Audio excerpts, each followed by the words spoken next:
we're going to face.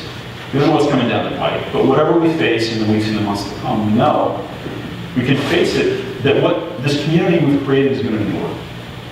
That's because our shared values and our convictions are enduring. That's because the truths we stand for are enduring. But above all, because the relationships we've forged and the trust we've built with one another are enduring. We've got members here, even more than this morning when we went through the game, the exercise. We've got members here from almost every class in Truman's history, including one of our co-founders, Matt Spence, who's out there somewhere. Matt Spence, who's out there somewhere, started this whole thing.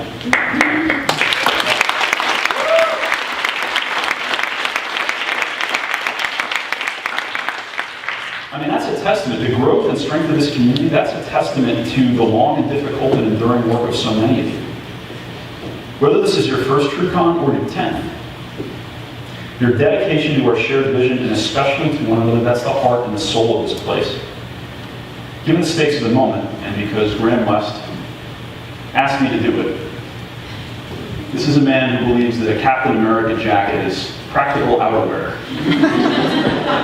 Because of that, I was tempted to start this with a soliloquy, a curious soliloquy from the Avengers, right? There was an idea to bring together a remarkable group of people.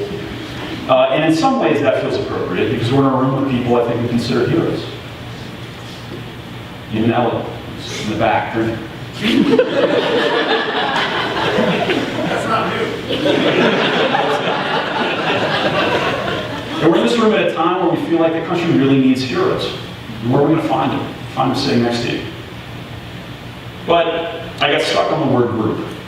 And this is really what Angelique said, much more eloquently than I can possibly say it this morning.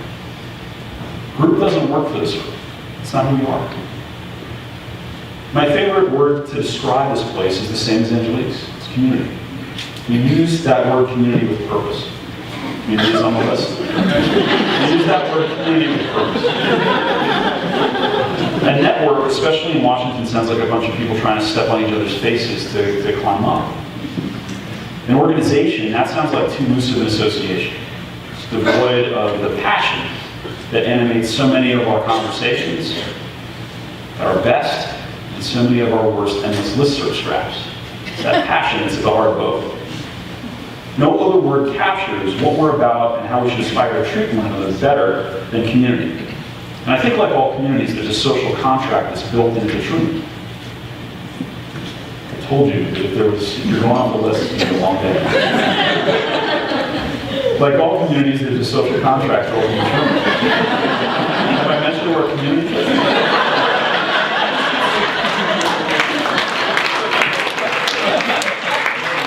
And I think that social contract was something like this.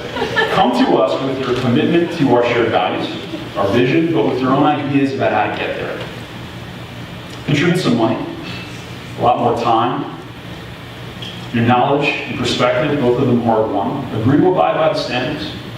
And in exchange, be part of a supportive community that is about increasing your individual and collective agency. That social contract's being tested right now. And I think the energy and the commitment and the innovation in all of our chapters across the country is really inspiring. It's incredible to see that. Chicago organized an incredible day of events with Truman's own Mayor Pete Buttigieg in South Bend, and then they went the extra mile to include Michigan and Colorado, two chapters that have come roaring back with a vengeance and are gathering steam. True Rural was in South Bend too, and they deserve all of our thanks for identifying a truly critical need, taking the initiative, and stepping in to fill the gap, and helping take Truman back to some of our earliest roots as a voice for our values in places where there aren't many other voices to be heard. North Carolina's been on the front lines of the climate and energy fight, making inroads for Operation Free. Boston is becoming a real player in local politics and state politics. Seattle has been an innovative leader in national security at the local level, including some very creative hands-on approaches, and was the driving force behind their city's Women's March. New York is pioneering an inclusive approach to strategic planning and prioritization for their chapter that's sophisticated enough to design the next Mars rover. LA is enjoying an exciting resurgence, delivering some terrific programming and building meaningful partnerships with elected officials and members of the Truman Board. San Diego put on another highly successful and very meaningful Memorial Day Rose Drop. And then DC took it bi-coastal. Atlanta's building partnerships with progressive organizations like WAND and is close to running the state legislature. In Ohio, every Truman member running this cycle won their primary last month.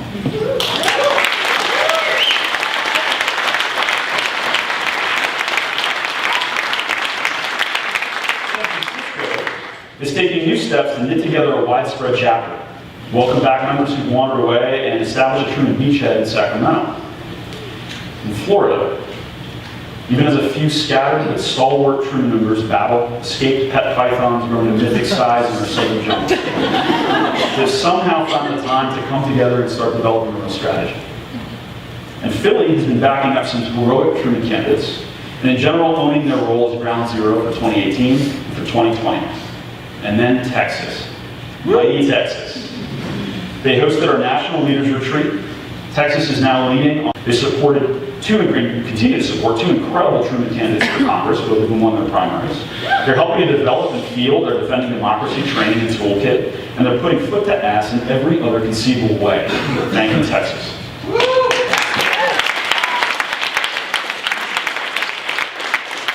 I've had a chance to talk with a lot of you over the past few weeks, every chapter in fact, as we've discussed Truman's strategic plan for the next 3 critically important years.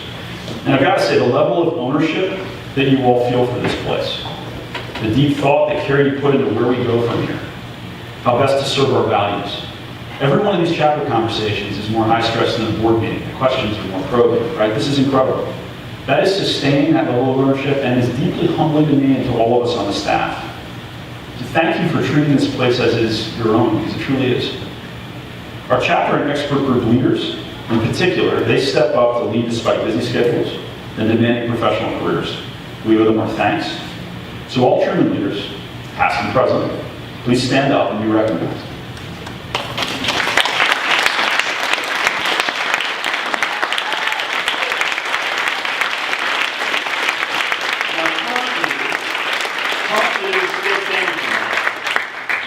Currently a leader, stay standing. Everybody look around the room for a second and recognize these folks. Think about the leaders who aren't here in the room right now.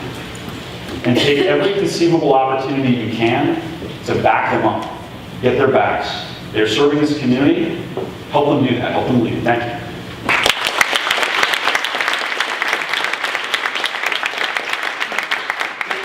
This is important, not just because it's the right thing to do right now, but because it matters as Truman continues to grow. How we build our community now, when our true strength and our worth are sure to be tested as never before. That's critical to our future. So I want to address 2 points of business with regard to that right up front. First is our commitment to pluralism. We make a point of stating time and again that diversity is critical to national security. It's one of the central convictions that unites this membership. As a nation, pluralism is not a weakness to be mitigated. It is a great and fundamental strength. But in a society both permeated by and bound by structural racism, sexism, and other systemic obstacles, equality of opportunity is not enough. We have to take real action. That's one reason why we chose to elevate an exceptionally qualified slate of national security and political speakers throughout this conference, who all happen to be women.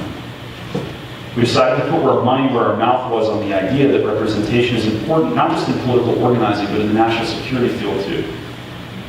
This weekend was a proof point for any who doubted, as so many implicitly do, that prioritizing representation means sacrificing quality.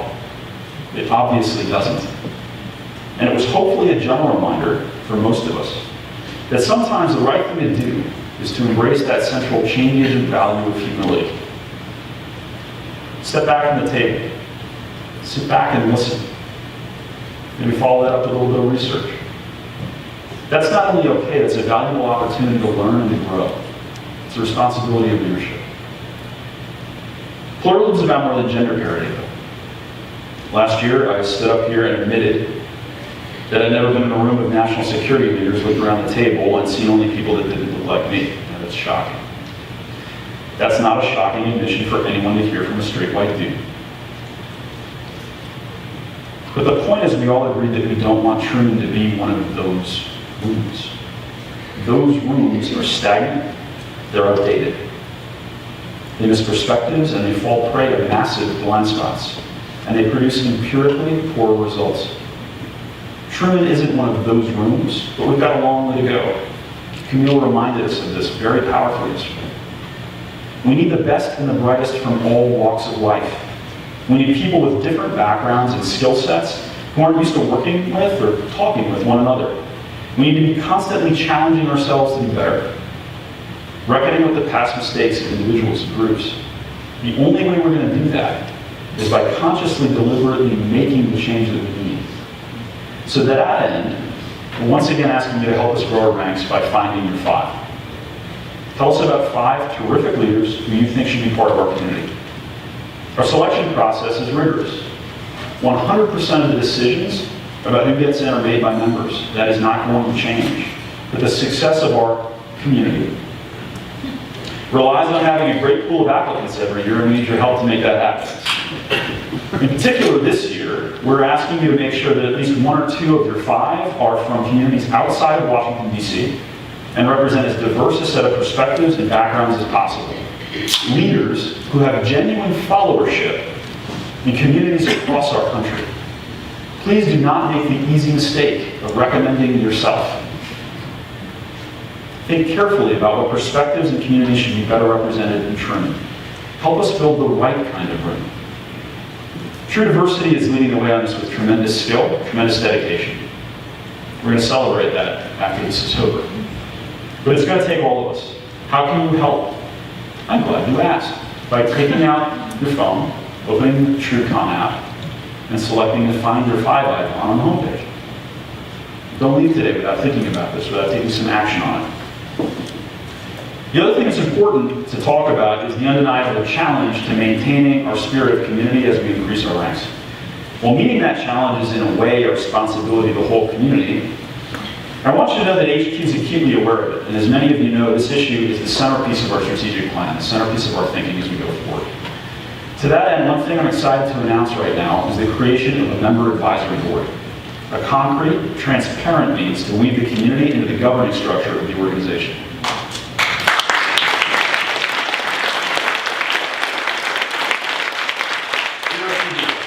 The member advisory board is going to provide meaningful oversight and guidance to Truman's leadership and the board of directors on issues like the member code of conduct, our recruitment and selections process for new members, chapter level fundraising and budgeting and activities, and other areas that really significantly impact member experience.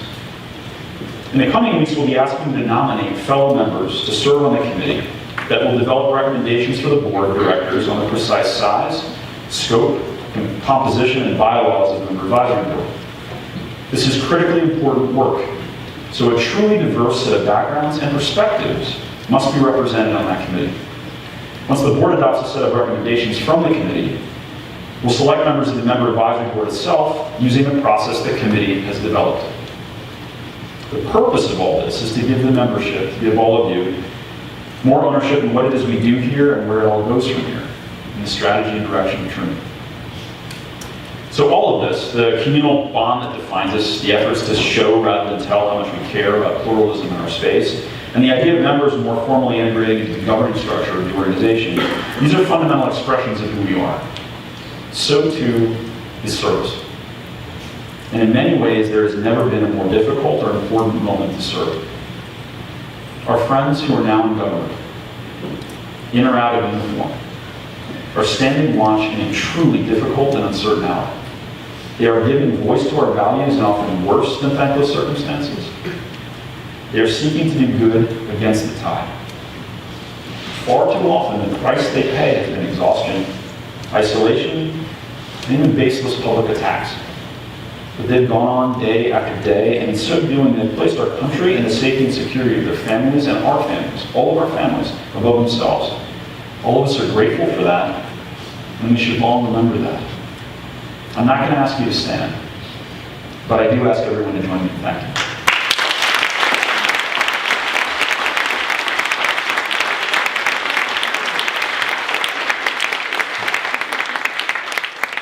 For all of us, whether this year finds you in the private sector or the Pentagon, service is not what we do, it's who we are.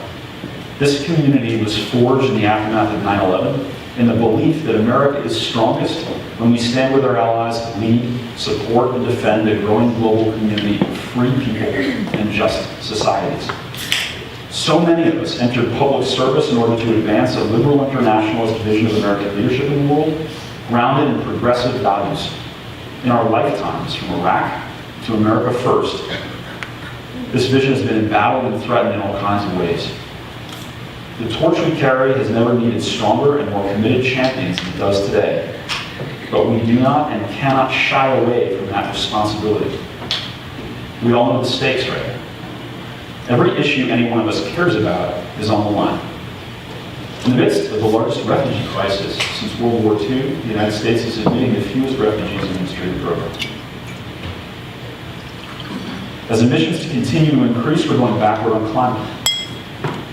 As threats to democracy around the world multiply and alliances are strained, trust in the United States is plummeting almost everywhere. We've abandoned or crippled some of our own greatest diplomatic achievements. Adversaries like Russia, North Korea, and Iran are successfully challenging the United States in global gray zones and on our own social media platforms. Critical institutions of government have been gutted through a combination of malice and neglect. I could go on and on and on, but all of us know the story because we're living it together every day. But I think given all of that, in a sense, the most urgent task of the moment, of the year, is to restore our constitutional system of checks and balances to working order. The founders anticipated many threats to our democracy, but one they perhaps dismissed too easily was the possibility that one political party would subvert the balance of power between the co-equal branches of government by controlling and coordinating them to the detriment of the country. And we are perilously close to that dangerous state of affairs today. Congressional oversight of the administration has been absent at best. At worst, it's been deliberately warped in order to undermine the independent function of our law enforcement and intelligence agencies. Senior leaders in Congress have consistently refused to acknowledge or take bipartisan action against attacks by foreign intelligence agencies on our bedrock democratic processes, let alone take steps to demand that we defend ourselves. That, friends, is clearly a threat to national security. And national security is what this organization, this community is all about. We always kind of wanted a national security election to prove our mettle, right? In a lot of ways, 2018 is that election. The upcoming midterms must be seen and addressed as more than a struggle between political parties for control, or even a national referendum on critically important policies, as if that weren't enough. It's a referendum on whether the American Constitution will function as the founders intended. Make no mistake, this is not politics as usual. In a very real sense, we are playing for the Republic. We're already in this fight, led by 55 Truman members, a record 55 members who stepped forward and put their names on the ballot. We should always celebrate. But in this moment, I think it rises to the level of true heroism.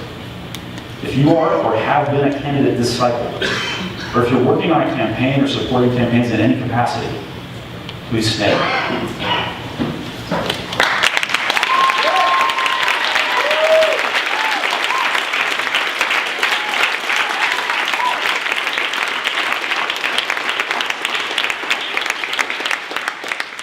Civic participation is part of this community. It's always been a responsibility of living in a democracy. But this year, I personally believe that all of us who can do it legally have a duty to step forward and participate in the process. And there's more than enough work to go around. Truman has become the critical hub for issues and messaging on all things national security in 2018, but we need your help to deliver. So if you're running for office, connect with McKinsey Cannon and the member-led campaign advisory group. If you know good people who are running who can use our content, send them to Graham West. If you want to go on TV or write an op-ed, talk to Jelena Porter or Shannon Boujers.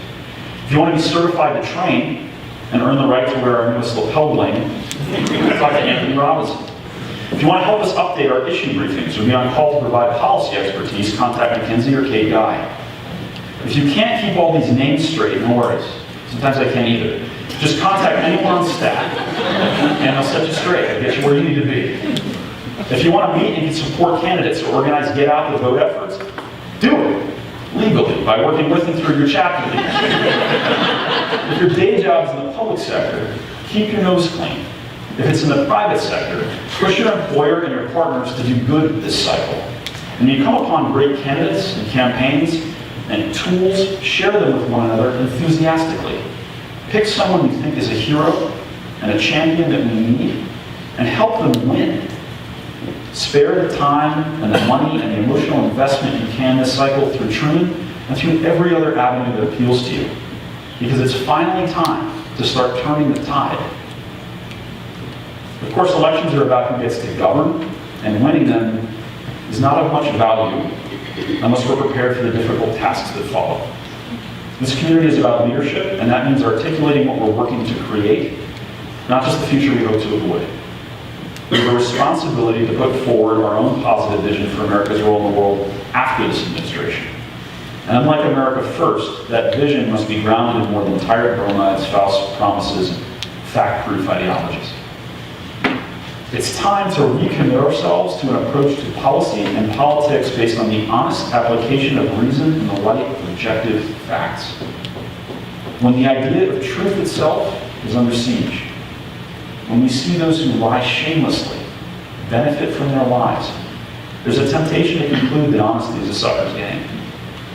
Succumbing to that temptation would mean the death of the very values everyone in this room is in the arena to serve, and be a willing return to a pre-enlightenment past. Tribalism, superstition, helplessness, the passion of the mob, and ultimately despotism. There is no political prize that's worth surrendering reason. But let's not choose between taking the high road and winning. Let's do both. In fact, let's lead the effort to do both. Honest leadership is exactly what we need in this fractious hour. It is possible to pull the many strands of the progressive movement, the national security community, into a big but coherent tent with a broadly shared vision for America's path forward in the world after this administration. That is not going to come easily or automatically. We are not going to agree on everything. But it is possible. And Truman is perfectly positioned to lead and shape that effort. The work's already begun in some ways here at this conference and in smaller gatherings, but it will begin in earnest in the coming weeks. We're going to be inviting all of you from every corner of the country, from every perspective, to participate in a community-wide conversation to expand and invigorate the foreign policy and national security discussion leading up to 2020. We'll be creating opportunities to showcase our community's ideas and talent and be seen across the country, and to generate solutions for our most critical global challenges that leaders, experts, and the broader progressive movement can coalesce around, embrace, and feel good about fighting for. A lot of that work is going to be done by, with, and through the expert groups, but there'll be opportunities for all of you to meaningfully contribute individually as well. I'll say up front that if this becomes nothing more than a series of backroom DC conversations, we will have failed. We will have failed. A truly inclusive process is critical to our success, not only because we'll produce better content that way, but because in order for these ideas to be politically meaningful enough to be more than words on a page, they need to genuinely represent the values and beliefs and perspectives of a broad group of Americans. Look for details on specific events and discussions in the coming days and months, but broadly speaking, we're going to be undertaking this work and this conversation in 3 phases. First, learning from experience is a central responsibility of leadership. Intellectual honesty and integrity demand that we take a look back at the Obama administration's foreign policy and clearly identify what we think worked, what didn't, and where important opportunities were missed. Second, we've got to do a rigorous gap analysis that looks at where this current administration is taking us internationally in terms of how our own government is functioning and the health of our own democracy. And third, we'll look at how to move forward in 2021 if we earn that chance. How will we repair the damage? Yes. But also, how will we seize opportunities for renewal? None of us would ever wish to see critical institutions of government like the State Department and the EPA reduced to their current state. That's a tragedy, very simple. But it would be a tremendous missed opportunity to simply rebuild those institutions back up again exactly as they were, without seizing the chance to update and renew them for a new century. As we said last year, good government is in need of a renaissance, and the Truman community is well positioned to help lead that. Those of you who are now in the private sector, you have a critical role to play, bringing new thinking, tools, and expertise into the conversation. So there's much good hard work ahead of us as we take up the responsibility to defend our values at the ballot box this year, and to more clearly define together how we hope to translate those values into public policy in years to come if we earn the opportunity. But there's also very, very much about what we stand for that is crystal clear already. And we've got to stand firm on that ground. Even as America's politics has changed drastically, even as partisan lines have shifted, even as long consensus has collapsed into bitter debate, what we know to be true remains constant. Truman is a pragmatic organization, but our worldview and our values are not flexible. There are truths that we all know, truths that have brought us together, that must be spoken loudly in this moment. We know that in the continuing contest between democracy and various forms of authoritarianism, America must build and leverage every tool of our national power, including diplomacy, defense, development, and a continuing commitment to democracy. We know that we must enter the world from a position of strength, prepared to take risks and make sacrifices to defend what we're building, but that the frustrations of diplomacy are almost always preferable to the certain agony of the battlefield. We know that many of the greatest threats we face are global problems that cannot possibly be addressed by any single nation, and that the opportunities of the 21st century will all be lost to us if we place our faith in walls instead of the advancement of our common understanding. We know that the continuing struggle to build an American democracy for ourselves, worthy of our promise, and to help give every other human being on earth the opportunity to do the same on their own terms. Those are inextricably intertwined. They spring from the same moral source. We know that the greatness of America is that we welcome women and men of every race and creed, from every shore, to stand up and help build a nation worthy of its promise. We know that the strength of America is that if you do face us on the battlefield, you face the sons and daughters of every corner of the earth, of every creed, standing shoulder to shoulder. Because we know that out of many we are one, and when we stand as one, we cannot be overcome. But we also know that there's an undeniable darkness alongside that equally transcendent light of the heart of the American story. Opposite forces pull at every one of us, in every moment. And that's nothing new. If we're honest with ourselves, we've got to acknowledge we're among the inheritors and the stewards of a nation that's produced some of history's most horrific moments alongside some of its most sublime. We are the trail of tears, and we're the code talkers on Tarleton. We are the Middle Passage, and we are Gettysburg, and we are Selma. We sent the refugees of St. Louis to their deaths, and then we liberated Buchenwald. To acknowledge this truth is not to denigrate the country. It's to acknowledge that each of us in every generation ultimately faces a choice about which vision of America we're going to serve. It's to acknowledge that no progress is inevitable, that inherited greatness is a dangerous lie, true greatness is not easily earned, and above all, it's to acknowledge that every one of us is responsible for our actions and the impact those actions will have. And make no mistake, the choice to stand idle carries as much moral weight and real-world consequence as any other decision. Because history is not some mysterious force that acts upon nations or people, right? It's nothing more than a continual process of cause and effect, of action following choice and consequence following action, over and over again in each passing day.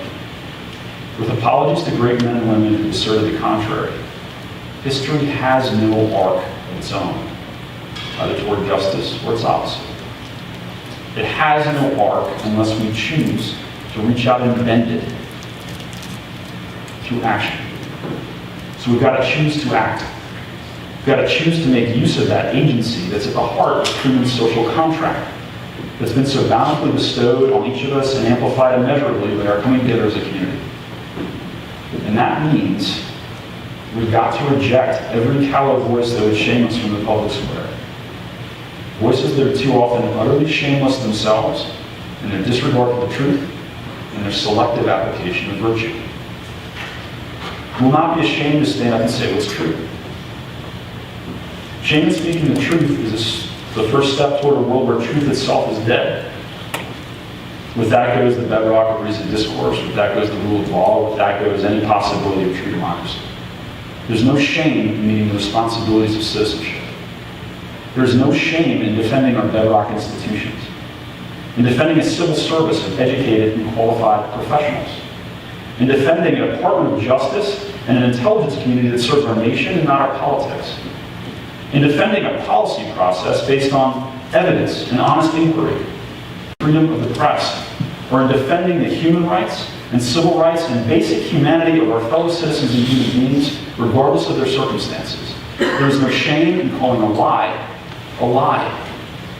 There is no shame in calling bigotry bigotry.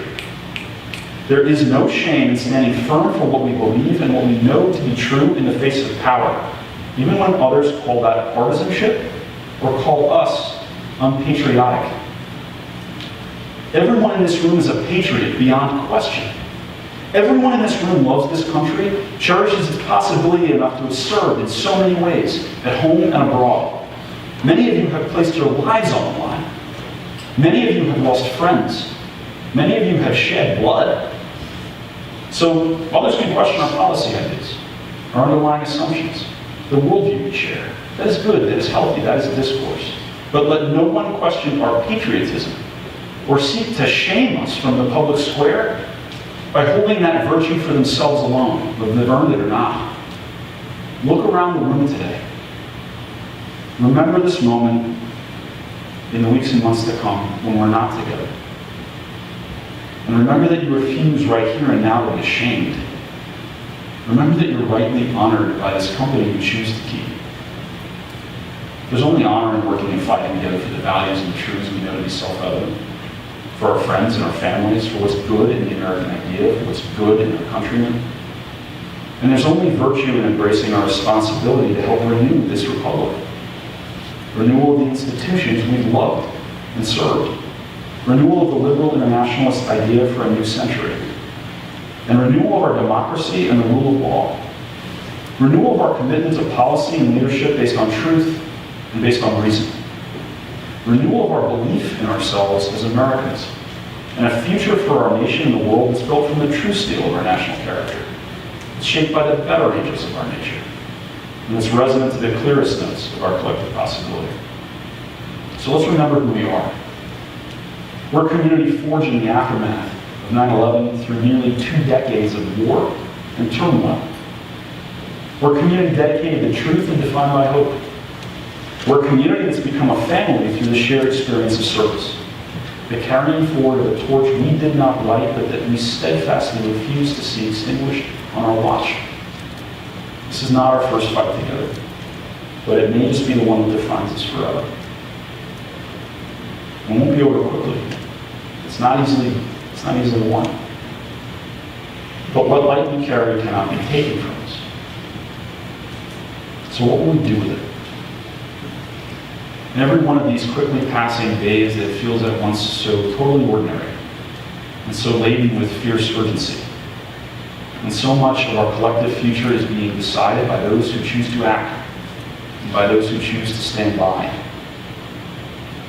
We are writing our generation's legacy in each of these days. So what's it going to be? Let's choose once again to be worthy inheritors of this torch we carry. Let us choose to reach out and bend the arc of history, to play an active role in writing a story our children will tell theirs about who we were, about whether our love was greater than our fear, and about what we chose to leave them.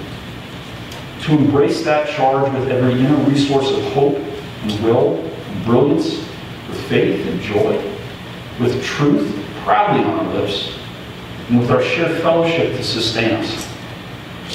In other words, let's get back to work.